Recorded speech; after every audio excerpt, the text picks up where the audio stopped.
అందరికీ నా నమస్కారాలండి. ఇక్కడ మీకు కనబడుతుంది. పూర్వీ టెక్స్ట్ బుక్ ఏదైతే సీబీఎస్‌ఈ న్యూ సిలబస్ ఉందో, పూర్వీకి సంబంధించినటువంటి ప్లే లిస్ట్ అయితే మీకు ఇక్కడ అందుబాటులో ఉంది.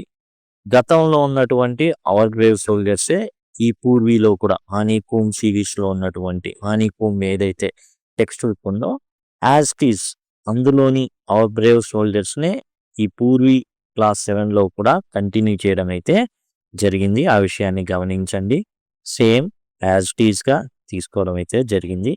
టన్నెల్ అనేది డిస్కస్ చేసాం. ఇప్పుడు మనం యాక్చువల్‌గా ఏందంటే చివరి పాఠ్యాంశమైనటువంటి యూనిట్ 5లో కల్చర్ అండ్ ట్రెడిషన్ ఏదైతే ఉందో, దానిలో రాణి అబ్బక్క గురించి మనం వారి గురించి తెలుసుకోబోతున్నాం.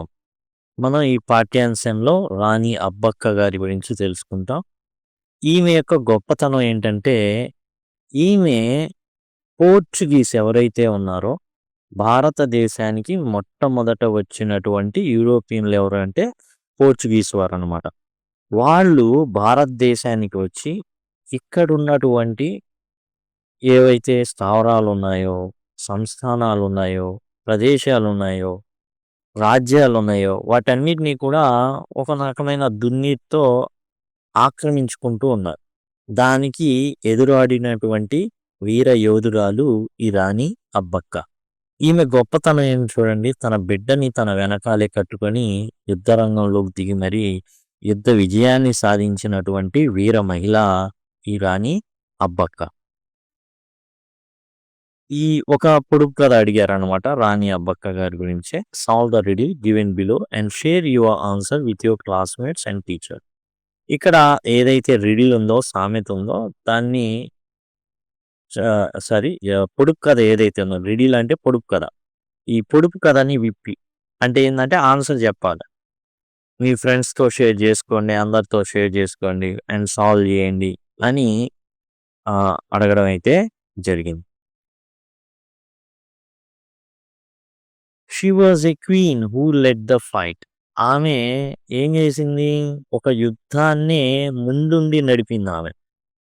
She fought for her country and her right. తన దేశం కోసం, తన హక్కు కోసం పోరాడిందామ. With a shining sword in her hand. తాను ఏం చేసింది? కత్తిని తీసుకొని యుద్ధ రంగంలోకి దిగిందామె. Her son on her back in a cloth bag. తన కుమారుణ్ణి వెంట తీసుకెళ్ళింది. ఎందుకు తీసుకువెళ్ళింది అంటే, తాను ఉన్నటువంటి అంతఃపురం సేఫ్ కాదు. తన భర్తే తనకి సపోర్ట్ చేయలేదు. ఒకవేళ తన బిడ్డని అడ్డం పెట్టుకొని ఒకవేళ ఎవరైనా గాని రాజకీయం చేస్తారేమో అనుకుందేమో. తన వెనకాలే తన బిడ్డని కట్టుకొని యుద్ధ రంగంలోకి దిగింది. Remembered as a warrior grand. గొప్ప యోధురాలిగా పేరుంది ఈమెకి. She died defending her beloved motherland. తాను ఏదైతే తన రాజ్యం ఉందో దానికోసం పోరాడుతూ ఈ యొక్క దేశం కోసం ఆమె పోరాడుతానే చనిపోయింది. ఆమె ఎవరు? ఆమె ఎవరు అంటే మనం ఏదైతే చిత్రపటం చూసామో ఇంతకుముందు, ఆమె రాణి అబ్బక్క అనమాట. రాణి అబ్బక్క గారి గురించే మనం అయితే ఇప్పుడు చదువుకుంటున్నాం. ఈ విధంగానే ఇంకా చాలా వీర వనితలైతే ఉన్నారు. ఇదే విధంగా రాణి రుద్రమ్మదేవి కానివ్వండి, ఝాన్సీ లక్ష్మీబాయి కానివ్వండి, రాణి గిడినీలు కానివ్వండి, ఇలా ఎంతో మంది ఉన్నారు. అదే ప్రశ్న అడిగారన్నమాట. Think of any other women warriors who made a significant contribution to Indian struggle for independence. భారతదేశ స్వాతంత్రోద్యమం కోసం ఎవరైనా కానీ ఇలా పాటుపడ్డారా మహిళల్లో? వాళ్ళ గురించి మీ యొక్క ఆన్సర్స్ ఏవైనా ఉంటే తెలియజేయండి మీ క్లాస్మేట్స్కి అండ్ టీచర్స్కి అని చెప్పడం జరిగింది. ఎవరెవరు ఉన్నారు అని మనం గనక చూసినట్లయితే ఝాన్సీ లక్ష్మీబాయి అనేటటువంటి పేరు ఒకటి మనకి వినబడుతుంది. ఝాన్సీ లక్ష్మీబాయి. అండ్ తర్వాత వచ్చేసి మనకు స్వాతంత్రోద్యమంలో చాలామంది ఉన్నారు. అందులో సరోజినీ నాయుడు అనేటటువంటి పేరు మనకు బాగా వినబడుతుంది. ఈమె గాంధీ గారితో పాటు స్వాతంత్రోద్యమంలో పాల్గొన్న మహిళ. ముఖ్యంగా ఉప్పు సత్యాగ్రహంలో తాను కూడా పాల్గొన్నారు. ఆంధ్ర ఏదైతే ఆంధ్రప్రదేశ్ ఉందో దాంట్లో ధరసాన ఉక్కు డిపో ఏదైతే ఉందో అక్కడ దాడి చేయడం జరిగింది సరోజినీ నాయుడు గారు. అంటే అంత క్లోజ్ చేసుంటే అక్కడ ఉక్కుని తీసుకోవడం జరిగింది. కాబట్టి దానికి గాను ప్రతిఫలంగా స్వాతంత్రం వచ్చిన తర్వాత సరోజినీ నాయుడు గారిని ఉత్తరప్రదేశ్ గవర్నర్‌గా అపాయింట్ చేయడం అయితే జరిగింది. ఈ విధంగా అలానే రాణి గిడినీలు అనేసి ఇంకా చాలామంది రాణి రుద్రమదేవి కానివ్వండి, ఇలాంటి వాళ్ళేందంటే ఎవరైతే వేరే వ్యక్తులు మన దేశం మీదికి దండయాత్ర చేయడానికి వచ్చినప్పుడు వీరు నిలబడి చాలామంది అరుణ ఆసఫ్ అలీ అని ఒక ఆమె ఉన్నారు. భారతదేశ స్వాతంత్రోద్యమంలో ఈమె పాత్ర కూడా చాలా గొప్పదన్నమాట. అరుణ ఆసఫ్ అలీ. ఈ విధంగా ఎంతోమంది మహిళలు దేశం కోసం వాళ్ళ ప్రాణ త్యాగానికి కూడా వెనకాడలేదు. ఇప్పుడు రాణి అబ్బక్క వారి గురించి తెలుసుకుందాం.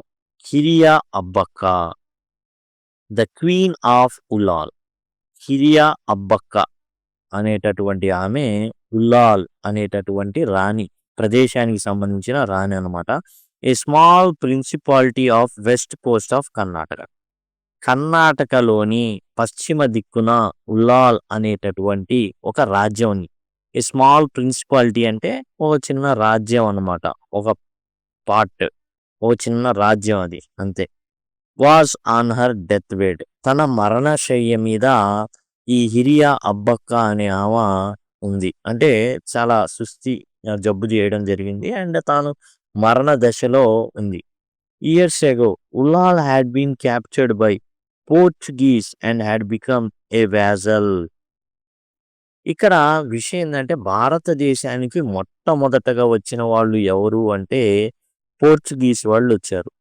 వర్తకం అనేటటువంటి పేరుతో వచ్చి భారతదేశం యొక్క రాజ్యాల్ని ఆక్రమించడం మొదలుపెట్టారు. ఆ తర్వాత డచ్ వాళ్ళు వచ్చారు. ఆ తర్వాత బ్రిటిష్ వాళ్ళు వచ్చారు.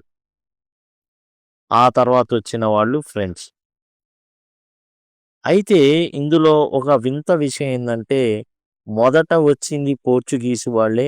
భారతదేశాన్ని చివరిగా విడిచిపెట్టిన వారు కూడా పోర్చుగీస్ వాళ్ళే. గోవా ఉంది కదా, ఈ గోవా అనే ప్రాంతాన్ని పోర్చుగీస్ వాళ్ళే చివరిగా వదిలిపెట్టి బ్రిటిష్ వాళ్ళంటే 1947లోనే వెళ్ళిపోయారు. వీళ్ళు దరిదాపులుగా 1961 దాకా పోర్చుగీస్ వాళ్ళు భారతదేశంలో ఉన్నారు కొన్ని ప్రాంతాల్లో. అయితే తర్వాత వాళ్ళు కూడా విడిచిపెట్టి వెళ్ళిపోయారు. ఈ మొదట వచ్చిన పోర్చుగీస్ వాళ్ళని అడ్డగించింది ఈ సంస్థానాలు. చిన్న చిన్న ప్రిన్సిపాలిటీ అంటే సంస్థానం, ఓకేనా. వ్యాజల్ అంటేనేమో వాళ్ళ కింద ఏంటంటే కప్పం కొడుతూ వాళ్ళ కింద జీ హుజూర్ అనుకుంటా ఉండేటటువంటి వాళ్ళు అనమాట. They were required to pay tribute to colonial power. ఈ పోర్చుగీస్ వాళ్ళకి వీళ్ళు కప్పం కడుతూ ఉండాలి. వ్యాజల్ అంటే సామంతులు అనమాట. వ్యాజల్ అంటే ఏంటంటే సామంతులు. వీళ్ళు ఏం చేయాలి, ఎప్పుడు కూడా ట్యాక్స్ కడుతూ ఉండాలి వాళ్ళకి. ఏ tribute to the colonial power. Colonial power అంటే సామ్రాజ్యవాదంతో కాలనీస్ ఏర్పాటు చేసుకుంటారు వీళ్ళు. ఏర్పాటు చేసుకుని వాళ్ళ దగ్గర డబ్బులు వసూలు చేసుకుంటూ ఉంటారు. ఆ డాటర్ అండ్ సక్సెసర్ అంటే వారసురాలు అనమాట. ఈ వారసురాలు ఎవరు, ఇక్కడ మీకు కనబడుతున్నటువంటి రాణి అబ్బక్క. మరణశయ్య మీద ఉన్నది ఎవరు అంటే హిరియా అబ్బక్క. కాబట్టి ఇప్పుడు ఈమె ఎవరైతే అబ్బక్క ఉన్నారో ఆమె వారసురాలు. అబ్బక్క దేవి వాజ్ బై హర్ సైడ్. ఇక్కడ మీరు చూసినట్లయితే ఈమె హిరియా అబ్బక్క తల్లి మరియు రాణి ఉల్లాల్ అనేటటువంటి ప్రదేశానికి ఆ యొక్క ఏదైతే ప్రాంతం ఉందో ఉల్లాల్ అనేటటువంటిది ఆ ప్రాంతానికి రాణి అన్నమాట ఈమె, ఆ సంస్థానానికి. అయితే ఈమె చనిపోతూ ఉన్నారు. తన బిడ్డని పిలిచి ఎవరీమా అబ్బక్క దేవి వారిని పిలిచి మాట్లాడుతున్నాను. అలాస్ అంటే అయ్యో అని అర్థం. అలాస్ అంటే అయ్యో, అయ్యో అబ్బక్క, లై హియర్ హెల్ప్లెస్. ఈ విధంగా నేను ఇక్కడ ఎలాంటి శక్తి లేకుండా మంచం మీద పడి ఉన్నాను.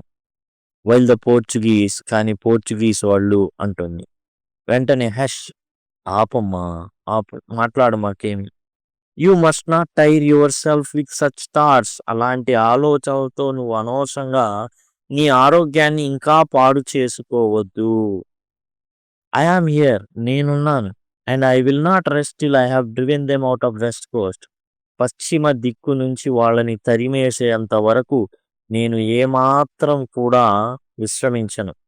కాబట్టి నువ్వు అనవసరమైన ఆలోచనలు మాత్రం పెట్టుకోవద్దు. The next day Abbakka Devi was crowned queen of Ullal. ఇక ఉలాల్ అనేటటువంటి ఏదైతే ఉందో సంస్థానం, ఆ సంస్థానానికి రాణిగా అబ్బక్క దేవి గారిని ఉంచడం అయితే జరిగింది. రాణిగా పట్టాభిషేకం అయితే జరిగింది. Victory to Rani Abbakka Devi. ఈమె స్పీచ్ ఇస్తుందన్నమాట. I need your hearted cooperation to make Ullal stronger, secure, free. ఇక సైనికులకి అభివాదం చేస్తూ ఈమె ఒక సందేశం ఇచ్చింది. అదేంటంటే మీ యొక్క సహాయ సహకారాలు కావాలి. ఎందుకని ఈ ఉల్లాల్ సంస్థానం ఏదైతే ఉందో దీనిని చాలా బలమైనదిగాను, శక్తివంతమైనదిగాను అండ్ స్వేచ్ఛా వాయువులు పీల్చేటటువంటి జనాలతో కూడిన సంస్థానంగా ఉండేదిగాను నేను చేస్తాను. అంటే అక్కడ వచ్చిన సైనికులు కానివ్వండి అండ్ ఎవరైతే ప్రజలు కానివ్వండి వాళ్ళందరూ కూడా we are with you your majesty, మేము మీతో కూడా ఉన్నాము రాణి గారు అనేసి చెప్పడం జరిగింది. Victory to Rani Abbakkadevi. Victory to Rani Abbakkadevi అంటే అబ్బక్కాదేవి వారికి జై హో జయ హో అని నినాదాలు వినబడుతున్నాయి. After the కారోనేషన్. కారోనేషన్ అంటే పట్టాభిషేకం అన్నమాట. పట్టాభిషేకం అయిన తర్వాత ఈ అబ్బక్క వారికి తర్వాత ఏం చేసిందంటే ఈమె స్పోక్ టు హర్ హస్బెండ్ వీర నరసింహ. తన భర్తతో మాట్లాడడం జరిగింది. ఏమని? ఈయన ఆల్రెడీ బంగడి అనేటటువంటి రాజ్యానికి రాజు అనమాట. About her future plans. తన యొక్క భవిష్యత్తు కార్యాచరణ గురించి, ఉల్లాల్ యొక్క సంస్థానం గురించి మాట్లాడడం జరిగింది. I will stop paying tribute to the Portuguese. ఈ పోర్చుగీస్ వారికి నేనైతే నా కప్పాన్ని ఇక ఇవ్వదలుచుకోలేదు. I will not sell them spices and cloth either. ఈ సుగంధ ద్రవ్యాలు కానీ, స్పైసెస్ అంటే సుగంధ ద్రవ్యాలు అనమాట. ఈ సుగంధ ద్రవ్యాలు కానివ్వండి, బట్టలు కానివ్వండి, ఇక పోర్చుగీసు వాళ్ళకి ఉల్లాల్ సంస్థానం ఏమాత్రం కూడా అమ్మడం జరగదు అని మరి అబ్బక్క దేవి చెప్పడం జరిగింది. Is not that rather rash decision. ఇది ఒక తొందరపాటు నిర్ణయం అనుకుంటానని వీర నరసింహ దేవి వారికి చెప్పడం అయితే జరిగింది. And a dangerous one for me. ఇక పోర్చుగీస్ వాళ్ళు ఏమనుకుంటారు? అరే ముఖ్యంగా ముందు ఏమనుకుంటారంటే భర్తే ఈ విధంగా జయిస్తున్నాడు అనేటటువంటి వాదన వాళ్ళు చేస్తారు కాబట్టి the Portuguese might think that I am in league with her. ఈ అబ్బక్క దేవికి నా సహాయ సహకారాలు ఉన్నాయని అనుకుని మరి రాజ్యం మీదకి దండెత్తుతారేమో నా రాజ్యం మీదకి. And Bangadi too may have to face the రాత్.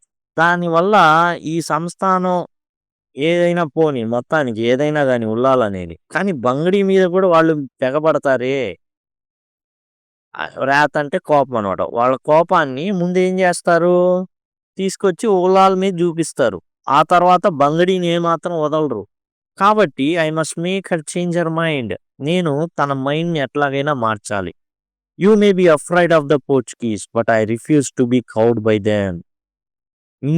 నీకు చెప్తుంది వీర నరసింహ ఆయన భర్తకి చెబుతుంది అన్నమాట దేవి. ఏమనంటే మీకు పోర్చుగీసు వాళ్ళంటే భయం ఉండొచ్చు, కానీ వాళ్ళ బెదిరింపులకి, కౌడ్ అంటే బెదిరింపులకి లొంగడం, బెదిరింపులకి ఇక్కడ లొంగను అనేసి అర్థం అనమాట. నేను వాళ్ళ బెదిరింపులకి ఏమాత్రం కూడా లొంగను. But I refuse to be cowed by them. వాళ్ళ బెదిరింపులకి నేనేమి లొంగను అనేసి చెప్పడం జరిగింది. ఈయన తల పట్టుకున్నాడు. ఏంది ఇది అనేసి. ఇక లాభం లేదు. ఈమె ఇక్కడ ఉల్లాల్ ప్రాంతంతో పాటు అనవసరంగా నేను ఉండేటటువంటి ప్రాంతం కూడా బంగడి కూడా ఇబ్బందుల్లో పడుతుంది కాబట్టి ఈయన ఏం చేశాడంటే యాజ్ అబ్బక్క వాక్డ్ అవే అబ్బక్క మరి వెళ్తుంది ఉల్లాల్ ప్రాంతంలో ఉంది, తన సంస్థానంలో ఉంది. స్టాప్ హర్, సీజ్ హర్, ఆపండి ఆమెని, పట్టుకోండి అని సైనికులకి ఆదేశం ఇచ్చారు వీర Narasimha. But such was the spell cast by brave queen, not a soldier. Still, they decide to follow their brave leader. కానీ ఒక్క సైనికుడు కూడా అక్కడి నుంచి కదల్లా. ఏమాత్రం కదల్లా, ఆమెను ఏమీ అరెస్ట్ చేయలా. కాబట్టి ఈ ఏమర్థం అవుతుంది? ఈమెని ఆ యొక్క సైనికులు, ప్రజలు అంతగా నమ్ముతున్నారనమాట అబ్బక్కాదేవి గారిని. Abbakka address A meeting of Raja's. ఇక లాభం లేదు. తన భర్త కూడా తనకి సహాయం చేయట్లేదు కాబట్టి చుట్టుపక్కల ఉన్న రాజులందరినీ పిలిపించడం జరిగింది. ఆమె ఇచ్చినటువంటి సందేశం ఏంటంటే అక్కడ స్పీచ్ ఏంటంటే if you unite and fight, మనం గనక కలిసికట్టుగా పోరాడితే we could drive the Portuguese out of our land, మన యొక్క ప్రాంతం నుంచి ఈ పోర్చుగీస్ వాళ్ళని తరమొచ్చు. Impossible, you are no match for them. వాళ్ళకున్న సైనిక సంపత్తి, వాళ్ళకున్న ఆయుధాలని బట్టి మనం ఏమాత్రం వాటితో పోటీ పడలేము రానివారు, మీకు అర్థం కావట్లేదు అనేసి రాజులైతే నచ్చ చెప్పడం జరిగింది. I would advise you not to provoke them. ఇంకొంతమంది సలహాలు ఏమి ఇచ్చారంటే ప్రొవోక్ అంటే రెచ్చగొట్టడం. ఏమని సలహా ఇచ్చారంటే దయచేసి ఈ పోర్చుగీస్ వాళ్ళని రెచ్చగొట్టొద్దు. రాణి అబ్బక్క వారేమో మరి కలిసి మనం పోరాడదాం అంటే వీళ్ళు దయచేసి వాళ్ళని రెచ్చగొట్టొద్దు. వాళ్ళ సైనిక సంపత్తితో పోలిస్తే మన దగ్గర అంతగా ఏమీ అంత వనరులు లేవు. దయచేసి వాళ్ళని రెచ్చగొట్టొద్దని. భర్త కూడా అనవసరంగా నా రాజ్యం మీదకి తీసుకొచ్చిద్ది ఈమ. ఇక్కడ ఉల్లాలైతే సంస్థానం ఎగిరిపోద్ది గాల్లోకి. అండ్ నా రాజ్యం అనవసరంగా బంగడి ప్రజలు కూడా ఇబ్బంది పడతారనేది తాను. The reactions only serve to strengthen Abbakka's resolve. అయితే తన నిర్ణయం ఏదైతే ఉందో, తన పట్టుదల ఏదైతే ఉందో ఆ రిజల్యూషన్‌కే తాను నిలబడింది. అంటే తాను ఏదైతే నిర్ణయించుకుందో, నిర్ణయం, రిజాల్వ్ అంటే నిర్ణయం అనమాట. దానికే కట్టుబడి ఉంది. I will have to fight the Portuguese alone. ఒంటరిగానే నేను దీన్ని ఎదుర్కోవాల్సిందే. పోర్చుగీస్ వాడిని పారిపోయేటట్టు నేనొక్కదాన్ని చేయాల్సిందే. For fight them I will single handed if need be.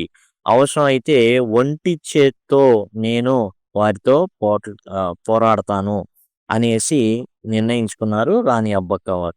The next day Portuguese envoy presented himself to the king. ఇక నెక్స్ట్ ఏమైందంటే పోర్చుగీస్ వారి నుంచి రాయబారి ఒకళ్ళు రావడం అయితే జరిగింది. ఈ విషయం తెలిసి ఉంటుంది కాబట్టి వాళ్ళు రాయబారిని పంపించారు.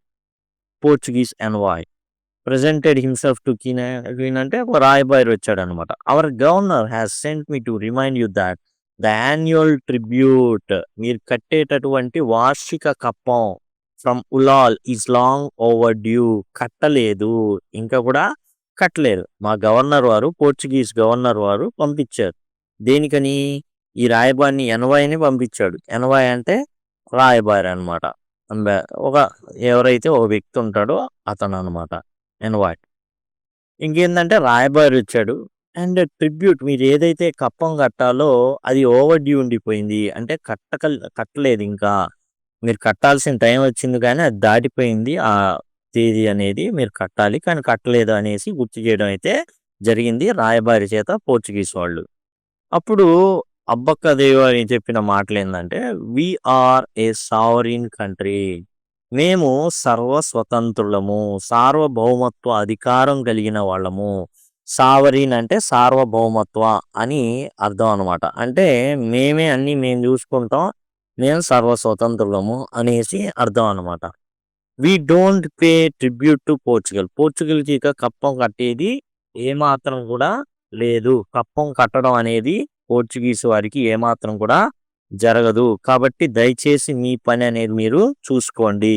And we don't take orders from the Portuguese. ఇక నుంచి వాళ్ళు చెప్పేటటువంటి పనుల్ని మేము ఏమాత్రం కూడా చేయము అనేసి చెప్పడం జరిగింది అబ్బక్క వారు.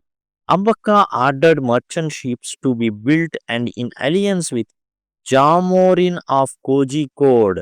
ఇక ఏం చేశారంటే జనరల్‌గా ఈ పోర్చుగీస్ వాళ్ళు సంబంధించి వాళ్ళ యొక్క వస్తువులు వీళ్ళు తీసుకోవాలి ఉల్లాల్ ప్రాంతం వాళ్ళు. అలానే సుగంధ ద్రవ్యాలు కానివ్వండి, ఎందుకు ఈ సుగంధ ద్రవ్యాలు, పలావ్ గానివ్వండి ఇయన్నీ గూడా వాడుతుంటారు. ఈ సుగంధ ద్రవ్యాలు లో ద్వారానే పలావ్ తయారు చేయడం ఇయన్నీ జరుగుతా ఉంటాయి. ఈ సుగంధ ద్రవ్యాలన్నీ కూడా పంపియడం గాని, ఈ వస్త్రాలు పంపియడం గాని కూడా జరగదని తేల్చి చెప్పడం జరిగింది. Abbakka ordered merchant ships. ఇక లాభం లేదు. మనమే ఓన్‌గా షిప్స్‌ని బిల్డ్ చేసుకుందాం. ఎలా? In alliance with the Zamorin of Kozhikode. Kozhikode ప్రాంతం జామోరిన్ ఎవరైతే ఉన్నారో జామోరిన్స్ అన్నమాట. అక్కడ వాళ్ళ సహాయ సహకారాలతో ఈ యొక్క మర్చెంట్ షిప్స్ వ్యాపారం చేసేటటువంటి నావల్ని వాళ్ళు కట్టడం మొదలుపెట్టారు. She defied the Portuguese and established a highly profitable trading relation with Arabia. ఇప్పుడు మరి ఎప్పుడు కూడా ఈ ప్రాంత ప్రజలు ఉల్లాల్ ప్రాంత ప్రజలు సుగంధ ద్రవ్యాల్ని అమ్ముతున్నారు కదా పోర్చుగీస్ వాళ్ళకి. మరి వ్యాపార నష్టం జరుగుతుంది కదా! కానీ ఆమె ఏం చేసిందంటే ధిక్కరించింది. ధిక్కరించి ఏం చేసింది? డిఫైడ్ అంటే ధిక్కరించడం. ధిక్కరించి ఏం చేసింది అంటే ఓన్‌గా మర్చెంట్ షిప్‌లని తయారు చేసింది. వాళ్ళకొచ్చే ఉల్లాల్ ప్రాంతం వాళ్ళకి రాదు. కాబట్టి జామోరిన్స్‌ని అడగడం జరిగింది. వాళ్ళ సహాయ సహకారాలతో నావల్ని కట్టడం, నావల్ని బిల్డ్ చేయడం స్టార్ట్ చేశారు. అండ్ ఇప్పుడు అంతకుముందు వరకు ఈ సుగంధ ద్రవ్యాలు, వస్త్రాలని ఈ యొక్క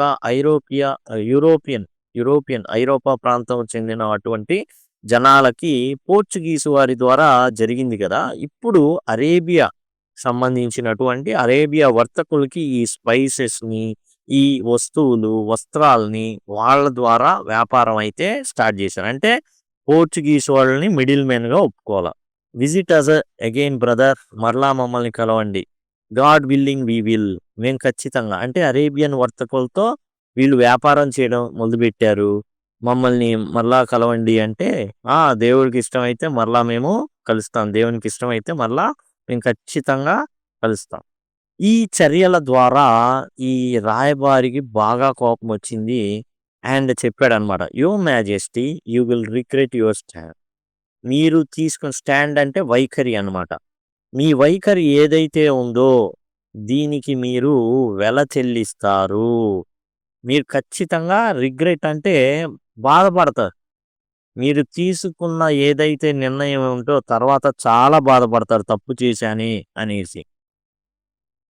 mother, this is the beginning and I promise you that the end will soon follow. ఇది జస్ట్ ప్రారంభం అమ్మా. వీళ్ళ అంతేందో నేను ఖచ్చితంగా చూస్తాను అని రాణి అబ్బక్క వారు తమ మనసులో అనుకున్నారనమాట. ఎందుకని? వ్యాపారం అనే దాని మీద మొదట దెబ్బ కొట్టడం జరిగింది. ఉల్లాల్ ప్రాంతంలో ఇక పోర్చుగీసు వారికి సంబంధించి వ్యాపారం అనేది జరగదు. ముందు కప్పం పోయింది. కప్పం కట్టడం లేదు. అండ్ వారితో వ్యాపారం కుదరదు అని చెప్పడం అయితే జరిగిందనమాట. All of the ships were apprehended. అంటే ఏందంటే వీళ్ళు పోర్చుగీస్ వాళ్ళు దారిలో ఏం చేశారంటే రిటర్న్ వస్తున్నప్పుడు పట్టుకున్నారన్నమాట. ఆహా! మాతో వ్యాపారం చేయకుండా అరబ్బులతో వ్యాపారం చేస్తారా అనేసి ఆ షిప్పులన్నిటిని కూడా పట్టుకోవడం జరిగింది. On their written by the Portuguese navy. అంటే దాడి చేశారన్నమాట. ఎప్పుడైతే ఇట్లా దాడి చేసి పట్టుకునే ప్రయత్నం అనేది జరిగిందో పట్టుకున్నారు. కాకపోతే ఊరుకోరు కదా! They fat bravely and all the ships return. ఇక పట్టుకున్న తర్వాత ఏం జరిగింది అంటే అందులో ఉన్నటువంటి సైనికులు బాగా పోరాడారు. పట్టుకున్నారు. షిప్‌లను ఆపేశారు. కానీ ఈ సైనికులందరూ ఏం చేశారంటే చాలా ధైర్యంగా పోరాడారు. All the ships return. అన్ని షిప్పులు మరలా వెనక్కి తిరిగొచ్చింది. Except రబ్బక్కాస్ commanders. కానీ మీ కమాండర్ ఎవరైతే ఉన్నారో సైనిక ఏవైతే అన్ని పనులు చూసుకునేటటువంటి కమాండర్ ఉంటాడు. సైనిక మంత్రి అన్నమాట. ఆయన మాత్రం రాలా. ఎందుకని? This deeply angered the king. ఇది బాగా కోపం వచ్చింది. ఎందుకు రాలేదు కమాండర్‌దంటే అతను అడ్డం పడిపోయాడు. వీళ్ళందరిని తప్పించుకునేటటువంటి వెసులుబాటు కలిగించడానికి కమాండర్ ఏం చేశాడంటే తన షిప్‌ని అడ్డం పెట్టేసి పోరాడడం మొదలుపెట్టాడు. అందుకని అతను రాలేదు. మిగతా వాళ్ళు మాత్రం వచ్చేసారు. Your majesty our commander kept them busy. మన కమాండర్ ఏం చేశాడంటే చాలా తెలివిగా బాగా దాడి చేసి వాళ్ళందరూ ఎంగేజ్ అయ్యేటట్లు చేసి మిగతా వాళ్ళందరినీ వైల్ వి ఎస్కేప్ అందరూ తప్పించుకునేటట్టు చేశాడు. ఈ ship must have been captured by the enemy. అతని షిప్ ఏదైతే ఉందో అది శత్రువుల చేతిలో ఉండుండొచ్చు. I will make them pay for this. దీనికి వాళ్ళు ఖచ్చితంగా వెల చెల్లించాల్సిందే. ఖచ్చితంగా ఈ ఏదైతే చేశారో వాళ్ళు దానికి ఖచ్చితంగా వాళ్ళు అనుభవిస్తారనేసి చెప్పడం జరిగింది అబ్బక్క వారు. Abbakka sent an envoy to Mangalore the Portuguese base. ఇక ఏం చేసింది అంటే ఈమె కూడా ఒక రాయబారిని పంపించింది మ్యాంగ్లూర్కి. అది మ్యాంగ్లూర్ అనేది పోర్చుగీస్ వాళ్ళ యొక్క స్థావరం అనమాట. బేస్ అంటే స్థావరం. కాబట్టి ఆ స్థావరానికి ఏం చేసింది అంటే తన యొక్క రాయబారిని పంపించడం అయితే జరిగింది. The Portuguese replied however by attacking Abbakka stood watching as a cannons boomed from across the river. అయితే వాళ్ళు రెడీగానే ఉన్నారు. ఈ ఏదైతే ఉల్లాల్ ప్రాంతం ఉందో దాని మీద దాడి చేయడానికి సిద్ధంగా వాళ్ళు రెడీ అయిపోయి వచ్చేసారనమాట. కేవలం అబ్బక్క ఇక నించొని ఇక్కడ మనం చూస్తున్నట్లయితే చూస్తున్నారు. ఈ క్యానాన్స్ అంటే ఫిరంగులు. ఈ ఫిరంగులు అనేవి వచ్చేసి దాడి చేస్తున్నాయి అన్నమాట. ఈ యొక్క రివర్ ఇది ఇట్లా వచ్చేసి దాడి చేయడం జరిగింది. So the Portuguese have replied. ఓహో, పోర్చుగీస్ వాళ్ళు ఈ విధంగా సమాధానం చెప్తున్నారంట. Mother bless me. తల్లి నన్ను ఆశీర్వదించు. The time to avenge your defeat has come. నిన్ను ఓడించారు కదా, దానికి ప్రతీకారం తీర్చుకునేటటువంటి సమయం వచ్చేసింది. అవెంజ్ అంటే ప్రతీకారం తీర్చుకోవడం అనమాట. ప్రతీకారం తీర్చుకోవడానికి ఏమొచ్చింది, సమయం వచ్చేసింది. కాబట్టి ఇక నన్ను ఆశీర్వదించు అనేసి చెప్పడం జరిగింది. Abbakka in turn unleashed her forces. Abbakka కూడా ఏమాత్రం కూడా తగ్గలేదు. తన దగ్గర ఉన్నటువంటి శక్తులన్నిటిని కూడా ఒక్కసారిగా వదలడం జరిగింది. అంటే కాల్బలం కావచ్చు, అండ్ ఎవరైతే యారోస్ వేస్తారో వాళ్ళని, అండ్ గుర్రాల మీద అశ్విక దళం కానివ్వండి, ఇలా అన్ని దళాలని ఒక్కసారిగా వాళ్ళ మీదకి పంపించడం జరిగింది. And they attack the Portuguese fort. And వాళ్ళు కూడా ఊరుకోలేదు.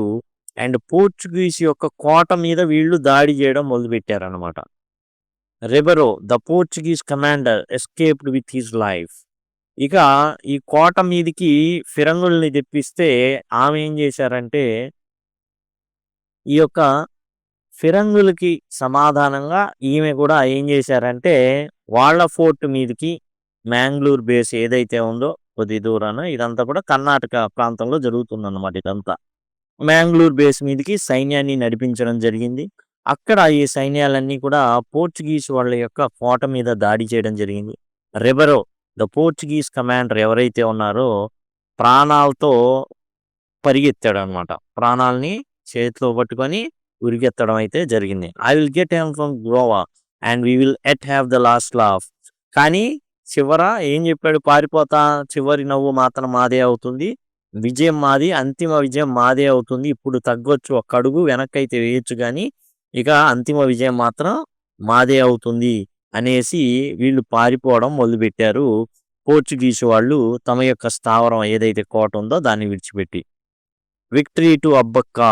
ఇక వీళ్ళందరికీ అబ్బక్క మహారాణికి, అబ్బక్క రాణికి జయహో జయహో అనుకుంటా నినాదాలు చేసుకుంటా బయలుదేరారు వీరు సైనికులు విజయం సాధించిన తర్వాత. When Ribeiro brought the news of fall of fort Mangalore, the Portuguese governor of Goa reacted sharply. ఇక పోర్చుగీస్ గవర్నర్ దగ్గరికి పరిగెత్తాడు ఈ రెబెరో అనమాట. పరిగెత్తుకుంటా వెళ్ళాడు. మనం మ్యాంగ్లూర్ కోట ఏదైతే ఉందో అది ఈ యొక్క అబ్బక్క వారి యొక్క వశం అయిపోయింది అనేసి రెబెరో చెప్పడం అయితే జరిగింది. వాట్, ఏంటి, a mere women defeating the mighty Portuguese. ఇంత బలమైన రాజ్యాన్ని ఒక సాధారణమైనటువంటి, అంటే వీళ్ళ దృష్టిలో కేవలం ఒక ఆడమ చేతిలో, కేవలం ఒక మహిళ చేతిలో ఓడిపోతావా, ఒక స్త్రీ చేతిలో ఓడిపోతావా? You have made us laughing stock of local rulers. అసలు మనల్ని ఎంత వేలాకోలం ఆడేట లాఫింగ్ స్టాక్ అంటే అసలు ఎంత పరువు తీసేసావు. అందరూ మనల్ని చూసి రేపు నవ్వుతారు కదా. అందరూ వేళాకోళం ఆడతారుగా. "అరే! ఒక ఆడదాని చేతిలో ఓడిపోయారురా మీరెంతరా" అని అందరూ మన మీద ఇక దండెత్తుతారుగా. "నువ్వు ఇంతటి దౌర్భాగ్య స్థితిలోకి నెట్టేసావుగా." The Portuguese rallied their forces to attack Ullal. ఇంక లాభం లేదు. ఎంత ఫోర్స్ ఉంటే అంత ఫోర్స్‌ని ర్యాలీడ్ అంటే తీసుకెళ్ళడం అనమాట. ఉలాల్ ప్రాంతానికి తీసుకెళ్ళడం జరిగింది. The dauntless Abbakka address her men. Dauntless అంటే ఏమాత్రం భయపడనటువంటి. మరి ఇంత మొత్తం మీద ఏం జరుగుతుంది? తీసుకొని బయలుదేరాడు ఇతను పోర్చుగీస్ గవర్నర్. ఏమాత్రం భయపడని అని అర్థం డాంట్‌లెస్ అంటే. కాబట్టి ఈమె ఇంత ఫోర్స్‌ని జూసి అంతా పోర్చుగీస్ వాళ్ళంతా కూడా ఉల్లాల్ ప్రాంతానికి వచ్చేస్తున్నారని ఈమైతే ఏం భయపడలా. She was డాంట్‌లెస్. ఏమాత్రం భయపడలా. మై బ్రేవ్ సోల్జర్స్, నా ధైర్యమైన సైనికులారా, this shall be the decisive war. ఇది ఒక చాలా ప్రాముఖ్యమైనటువంటి యుద్ధం. డెసిసివ్ అంటే నిర్ణయాత్మకమైన అని అర్థం అన్నమాట. ఈ యుద్ధం అనేది. డెసిసివ్ అంటే నిర్ణయాత్మక యుద్ధం ఇది. Let us fight with all our might. మనకున్న శక్తి మొత్తాన్ని, శక్తి యుక్తులను మొత్తం కూడగట్టుకొని వాళ్ళని ఓడిద్దాం. మైట్ అంటే శక్తి. కాబట్టి మన శక్తి యుక్తులను ఏం చేద్దాం? పణంగా పెట్టి మనం గెలవడానికి ప్రయత్నిద్దాం. And defeat the Portuguese once and for all. ఇక మొత్తం మీద ఇంకోసారి ఉల్లాల వైపు వాళ్ళు చూడడానికి వీల్లేదు. ఒక్కసారిగా వీళ్ళ అంతం ఏదో చూద్దాం అనగానే అందరూ విక్టరీ టు రాణి అబ్బక్క. అబ్బక్కకి జయహో జయహో అని నినాదాలైతే చేయడం జరిగింది. ఫర్ 4 days 4 రోజులు ద బ్యాటిల్ రేజ్డ్. ఆ యుద్ధం అనేది జరుగుతానే ఉంది 4 రోజుల పాటు. భయంకరంగా జరుగుతుంది. But the forces of Ullal were enough. అయితే ఉల్లాల్ యొక్క సైనిక దళాలు చాలా మటుకు ఉన్నాయి. ఎదుర్కొన్నారు కూడా. అవి చాలు. The Portuguese beat A hasty retreat in a defeat. Beat A hasty retreat అంటే వెనుతిరిగి పారిపోయారనమాట. అంటే దీన్ని తెలుగులో చెప్పాలంటే బ్రతుకు జీవుడా అనుకుంటూ పారిపోయారు. తెలుగులో అచ్చ తెలుగులో చెప్పాలంటే. బెట్ ఏ హేస్టీ రిట్రీట్ అంటే బ్రతుకు జీవుడా అని కాళ్ళకు బుద్ధి చెప్పారు. ఇది యాక్చువల్‌గా తెలుగులో చెప్పాలంటే. అంటే బతికితే చాలురా బొలుసాకైనా తినొచ్చని పోర్చుగీసు సైనికులు ఓడిపోయి తమ ఓటమిని అంగీకరించి తమ ప్రాణాలు దక్కితే చాలు అని పరిగెత్తడం మొదలుపెట్టారు. Never to trouble Ullal again. ఇంకోసారి ఉలాల్ వైపు కన్నెత్తి కూడా చూడలేదు మరి చరిత్రలో. Mother, your dream has come true. Ullal is free. మా నీ కల నిజమైంది. ఉలాల్ ఇప్పుడు స్వేచ్ఛా వాయువుల్ని పీల్చుకుంటుంది. ఇక ఏమాత్రం కూడా ఉలాల్ ఒక ఏందంటే కప్పం కట్టేటటువంటి సామంత రాజ్యం అయితే కాదు. ఈ సంస్థాన ఏదైతే ఉందో సంస్థానం ఇది సార్వభౌమత్వం కలిగి. అంటే ఇక రాణి అబ్బక్క దేవి ఏది చెప్తే అదే శాసనం అన్నమాట. Later Abbakka helped Venkatappa Nayak the king of Keladi to take the fort of Mangalore. మరి మ్యాంగ్లూర్ బేస్గా పోర్చుగీస్ వాళ్ళు మరి అక్కడ కోట కట్టుకొని ఉన్నారు కదా. వెంకటప్ప నాయక్ అనే రాజుగారికి ఈ కెలడి రాజు అనమాట ఆయన.